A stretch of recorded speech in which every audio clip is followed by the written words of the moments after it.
Nagulat po ako sa nangyari po. Parang hindi ko rin alam kung alin yung unahin ko po. Namaga yung uso po niya. Tapos yung sa may bandang leg po niya, na parang nagkaroon lang siya ng bukol.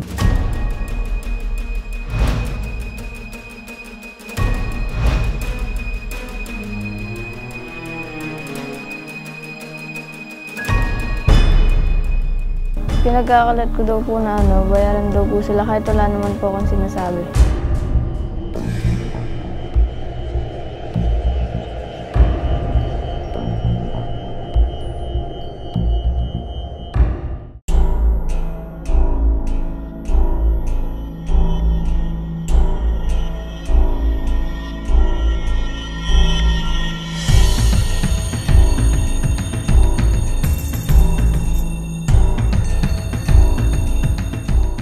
Sabi niya sa akin, ano ba work mo ate? Sabi niya gano'n. Ang pagkakasabi niya pa nga sa akin, poko ka ba? Ginanon niya ako.